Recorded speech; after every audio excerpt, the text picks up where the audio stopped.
Hey, it's Brook. I'm a guitar teacher in Cedar Rapids, Iowa.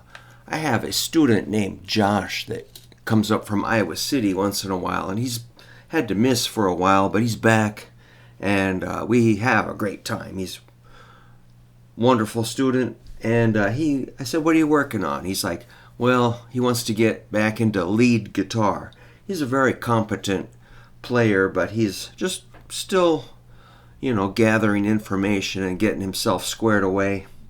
So I love that question, or the idea of practicing lead guitar. And so I just launched into kind of a realization I had when I moved to Cedar Falls in like 1983 or 84 to go to University of Northern Iowa. I discovered a radio station called Iowa Public Radio, and they played blues all the time, and it's a very cool station. So I remember after I graduated and I got home, I was kind of playing in bands, and I was thinking, what kind of stuff did I hear on Iowa Public Radio? And one basic lick that I learned was like this. And from there we'll add stuff, but that little kickoff lick is in the key of A, of course. A is a great key for rock and roll. Knowing the key of A is very handy and useful. So this lick is kind of based on the A bar chord, the notes in there will give you a skeleton of what to operate over. Those would give you your chord tones. If you land on one of those notes and the band is playing an A figure, rhythm riff, or whatever, are all good notes to target or land on or resolve on. All right, now we're going to blast off from that like this. All right, so that's like a 1 and 2 and 3. 1 and 2 and 3.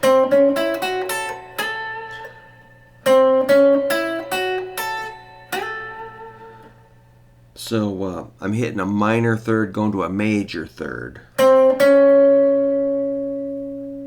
That's a C to a C sharp, or a 5/6. And then we're going to hit a fifth interval on the second string. That's an E, 5th fret. Even that's cool. But if you keep moving, that's a 6th interval. That's a F sharp.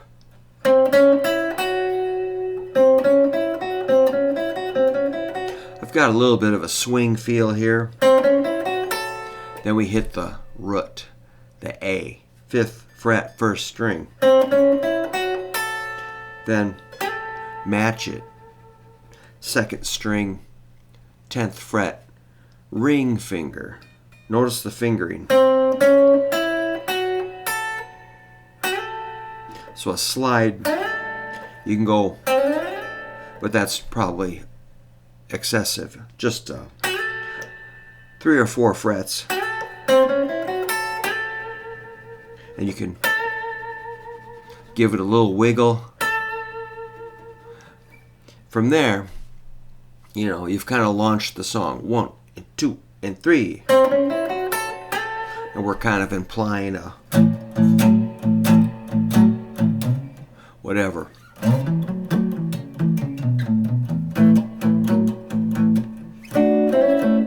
Simple rock and roll or blues. So once you get there, you can kind of party down on that D on the 1st string, 10th fret. Probably want to shoot for a whole step bend. Gonna make that D sound like an E. So that's like a A, C, D, E, basically. Sounds like a blues lick.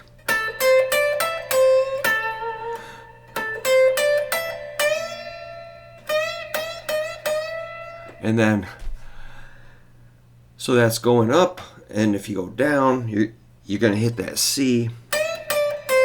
When you hit the C, I like to give it a micro bend, like a kind of a microtonal pitch. So it can be a big bend, small bend, or smaller. Hear that subtle.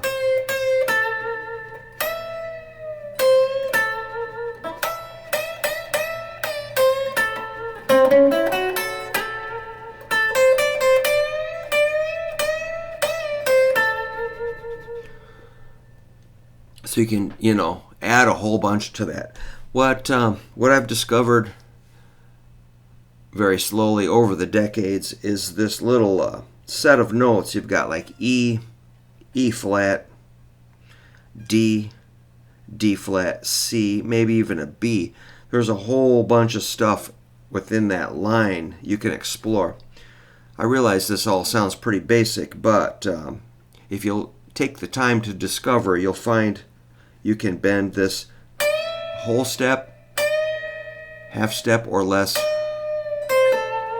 And even this is E flat, can bend up to E. Or that's a flatted fifth there. Or a tritone or a blue note.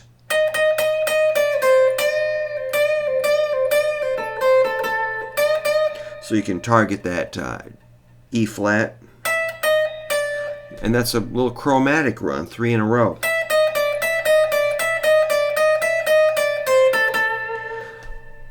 There's more. Okay, so here's that C, which is a minor third. Minor thirds always sound kind of sleek and slick and cool, but you can make it a major third.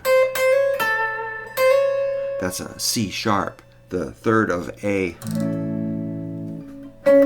is C sharp. Oops. So you can bend into it or just hammer or play it as kind of a line. So that would be frets 12, 11, 10, 9. Kind of sounds like what am I thinking? Kind of a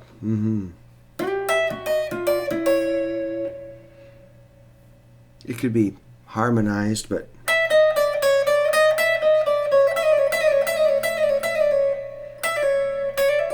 then you can get legato.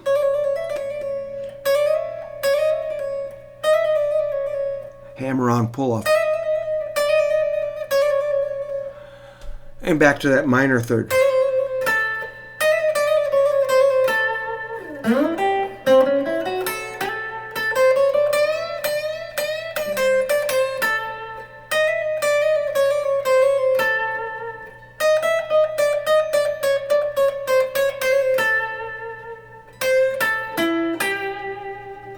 That's pretty cool.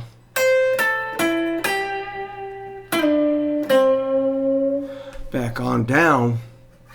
But, okay, my student did a cool thing. He did. I'm like, what did you do? You hit a major third of E. The third of E is G sharp. So it sounds, excuse me, like he went to a E chord. A little mistake, but like, great, thanks. Which resolves back to the root of A. So you can, work on your triads. Oops, let's make it minor. So that G sharp half step under the root is the third of the 5 chord of the key of A. 5 chord is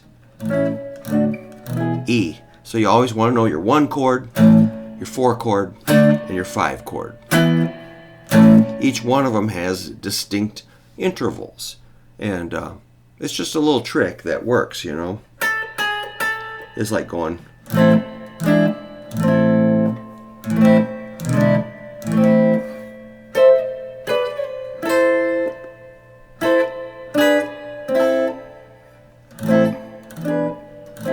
A minor, E7, A minor. Try it.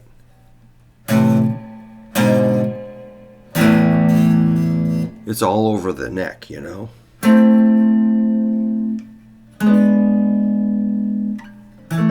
You can find inversions of A minor, E7, A minor, all over the neck.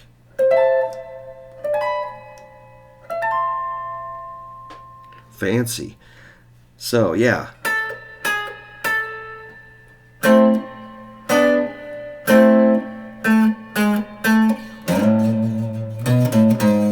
Hear it?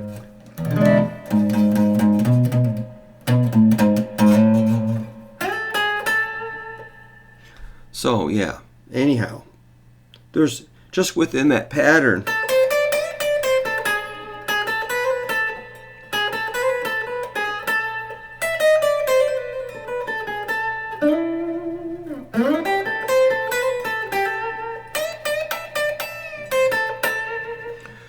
Real simple, really. I mean, it's just a few notes. Basically, we're just starting with A, C, D, E, and then